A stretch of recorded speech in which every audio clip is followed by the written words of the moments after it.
Hey, what's up guys, Good Gypsy and we're back here today for ITL week 1 of season 6. Pretty stoked to be bringing you guys the ITL back again. It hasn't been on the channel for a while, but I dropped my draft analysis a few days ago and we got week 1 here. So we're going up against Eric. This is a guy we faced last season in week 1, I do believe. And yeah, Eric's a really chill guy. Definitely a solid player, and as you guys can see on screen, he's got the Magearna, so the broken mon. This is Z Magearna, so yeah, this thing should not be allowed in the ITL. I keep telling Aki it's busted, and I don't know why we keep allowing it. You know, unless you want to let me draft it, in which case it's fine, you know. But nah, Magearna is a busted mon, so you already know we got the prep on deck to counter that thing. Even so, we have to play very carefully around it. You got to respect the Z Mage because this thing, yeah, it doesn't have any place in the format. It's just too good. But yeah, going over the team we have this week, we have a 4 attacks Aerodactyl rocking the Pursuit because stuff like Salazzle and Latios are really nice to Pursuit as they fear being taken out by arrows, you know, Crunch or Stone Edge. We'd have a nice Spidef Celesteela, which in conjunction with my Spidef Nidoqueen can function as a check to Magearna, and then we have a Scarfed Ninja here who can outspeed Magearna after a shift gear, which is important. Also outspeed stuff like Scarfed Latios and Scarfed Salazzle, which is nice. As I mentioned, Spidef Nidoqueen here with the Rocks. Rocks is pretty solid chip, like he does have a few steals, but getting Rocks chip ensures certain things are knocked out by Pursuit from Aerodactyl, which is important. Then we have my DD Farium Z Salamence here, so yeah, this is mainly here to blow back stuff like Magearna and the Bronzong, which is important. Dragon Claw dealing decent damage to stuff these 3 here and the Salazzle. And lastly we have a pretty speedy defensive Mew with Super Fang, Will-O-Wisp, Taunt and Roost. So I won't be jumping into like proper team builders like I do for the MPL, just because it's ITL is a bit more chilled. It's still very competitive, but more of my time will be spent on my MPL videos. But I hope you guys do enjoy my ITL matches. I know they're received quite well last season, and I got a lot of buddies in this league, so hopefully you guys will enjoy the content. But yeah, we're going to jump right into it. I'm going to lead off with my Mew here. It matches up quite nicely versus any lead he wanted to lead with. If he wanted to lead with like lead Magearna, I can just Will-O-Wisp or Taunt at turn 1. I felt like Bronzong was a solid lead if he expected me to lead with my Nidoqueen as well. It also matches up nicely versus the Latios, which, because I'm like max HP and I do have some Spidef, I can easily tank Dracos, throw off Wisps, which is quite free versus his team, bar the Salazzle, which doesn't really want to switch into Mew because I could have Psychic coverage. But he's going to lead off with his Rotom here now. I'm basically going to go for the turn 1 Taunt, because if this is Will-O-Wisp Toxic, or like Specs Trick, or like Iron Ball Trick, I don't want my Mew to be crippled by it in any way at all. He goes for the Trick here as I do Taunt, so we do get that turn play 1 correct, as I am just going to fire off a Will-O-Wisp. Now he's going to go for the Volt Switch here. That actually reveals that we speed tie, so he was quite a fast Rotom. He was creeping something on my team, and I was running the same speed creep as well, so that's interesting. That's something to keep in mind for later on in this game. So he's going to go for the Volt Switch here. I was actually go for Super Fang that turn, sorry. I thought I Wisped. I do believe I Wisp here, as he does actually dodge my Wisp, which is very unfortunate. I am Colbur Mew, so this was a one of the responses to, I think he had a Crocodile on his team. Could be mistaken, but I think he had a Crook on his team. And Willow, Colbur Mew is a pretty solid response to that, but he actually does dodge the Wisp, which is unfortunate. We will have to fire off another Wisp here after we soft boiled up, as he does just go for Pursuit, so he seems pretty adamant on spamming Pursuit. He has revealed to be Black Sludge, so he's probably more of a defensive variant. He's going to go for the Taunt this turn, so had we hit the first Willow, we could have started Super Fanging him down, or even just switched out, as his Pursuit would be significantly weaker. But unfortunately, we do have to stay in and start firing off further Will-O-Wisps. I'm going to go for Super Fang this turn, as he does just go for Pursuit here. It's only dealing 13, so if I did want to switch out, it would only be doing about like 24, 26, you know, somewhere around that much. But I do just go for Super Fang here, trying to whittle this thing down. If I can get it lower, then Greninja's looking even more threatening versus his team. If this is like a really Spidef Skuntank, it will be able to live stuff like Dark Pulses, which is a bit annoying for my team. But I'm just going to Super Fang once more, keeping this thing low. I do want to Roost up if I can with my Mew. as taunt will subside coming up. But I do decide to switch out this turn because I felt as though he would either go for the sucker punch there, or go for the some sort of like other dark stab if he had it. I didn't feel like Pursuit was a play there because I had been showing that I was willing to stay in Super Fang, and even if he did Pursuit, Mew does live and can roost up on stuff like the Rotom and the Bronzong, as well as the Magearna. So I'm going to switch out this turn, go into my Nidoqueen, as this is a pretty solid opportunity to get up my rocks. If I can get them up, it's going to be wearing down the majority of his team and getting that nice 25 off on Salazzle, which will put him in guaranteed range to go down to Pursuit from Aero if he does decide to switch out versus me. So that's something I definitely wanted to ensure, because Salazzle is a bit of a threat versus my team. Obviously I do have the Aerodactyl, but if it's a Scarf variant and my Aerodactyl takes a few rounds of rocks, that could be a bit of a problem. Magearna is such a threat that I do have to respect that, and he could be like a breaker Salazzle as well. So I want to get as much chip as I can off on that. He's going to go into his Bronzong here, as I'm now going to switch into my Mew in before rocks. I want to heal up, and if he does fire for Toxic, that's not the end of the world. At least I will have a healthier Mew that I can continue to throw Wisps out. As he does get me here with a Toxic, that's fine. I was always going to roost up here. I could have made the taunt play, which would have been quite aggressive, taunting his Toxic, but if he chose the Gyro there, I would have lost my Mew. And at least in this exchange, I do keep my Mew, which is nice. So I'm going to roost up here, as he is going to bring in his Skuntank. Now, Black Sledge is keeping him from dying to the burn damage, which is nice for him.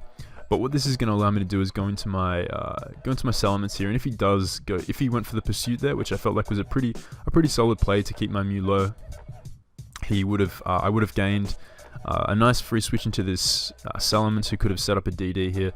But he does actually go for Taunt here, which is an interesting play. So he taunts my Salamence, meaning I can't set up a Dragon Dance, but I can just fire off a Dragon Claw and do some decent damage to the rest of his team now that I'm at +1. He is going to bring in his Bronzong here, so I guess he wants to scout if I'm a Scarf set, which is nice. Like, Scarf Salamence isn't too bad versus him, so I can definitely understand the scout. Although Scarf Salamence doesn't really want to be locked into Dragon moves versus a team with a Magearna, so he does go into Bronzong here, and now he makes the solid play of going to Rotom to scout for the Z Crunch or the Z Firefang. Z Firefang was more likely though, because he does have the Magearna, so it would hit both the Bronzong and the Magearna. So he's going to go into his Rotom and chew that Inferno Overdrive, as I can now just go for the Roost here on his Volt Switch. I'm going to Roost up as he goes into his Salazzle. Now, going to Salazzle here reveals that he may have Dragon Pulse. If he has HP Ice or Dragon Pulse, then my Salamence will go down. But it is a roll for me to die to a Sludge Wave here if he's a very offensive variant, so it is in my interest to just stay in here and scout. If I can get a Dragon Dance up, or even just roost off damage, I can determine his set. And if he does kill me, if he does kill my Mencia, then that's fine, because I can just bring in my Aerodactyl and remove this threat with Pursuit, which is what's going to happen. He's going to choose to switch out as we bop him here with a Pursuit. Now that is a big threat gone. All of a sudden, Celesteela is looking a lot nicer versus his team.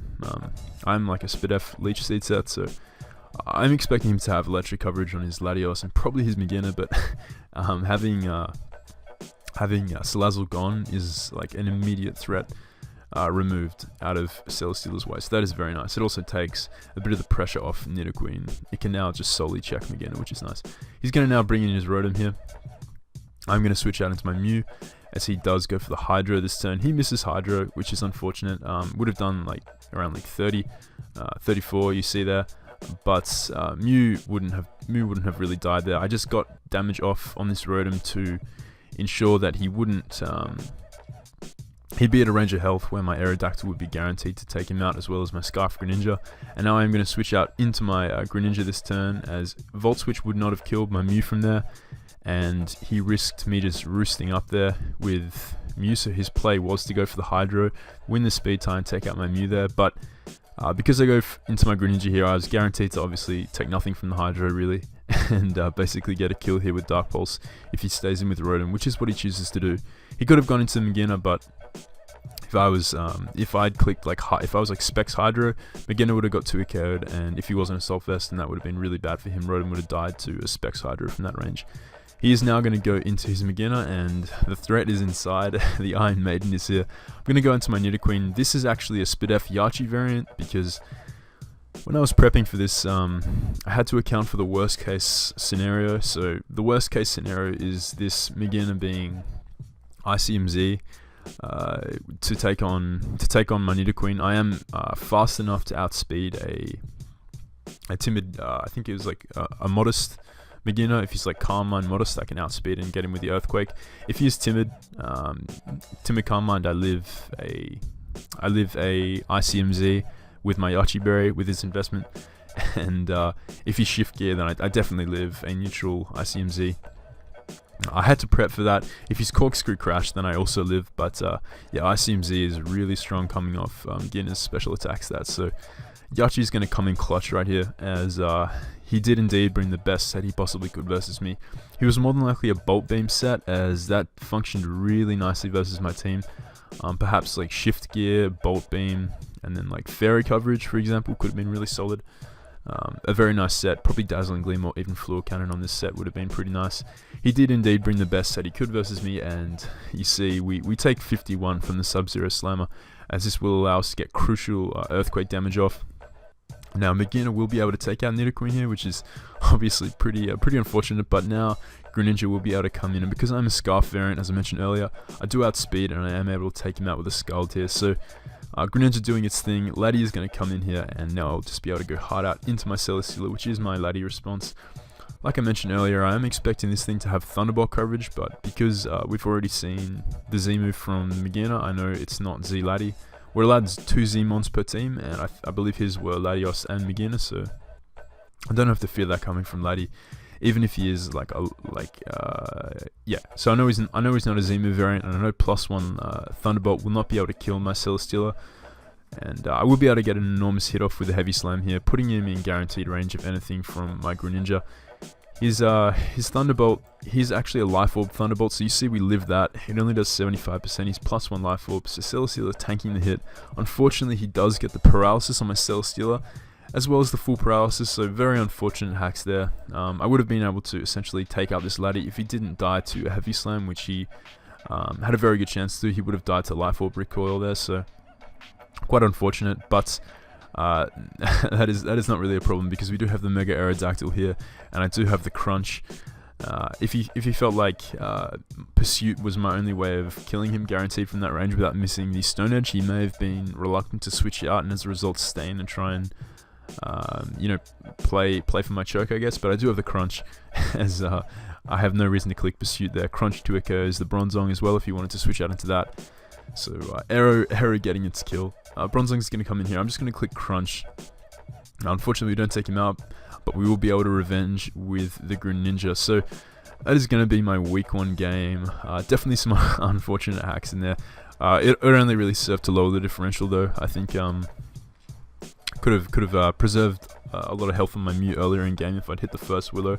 Could have gotten immediately hard out into my Salamence on the Skuntank, and obviously could have just killed the Laddie with the Celesteela in those last few turns of the game, and probably preserved like a 3-0 or something. But it doesn't really matter, it's the first game. I'll take the 2-0 over a team with Magearna any day. So that is going to be my week 1. Very exciting game.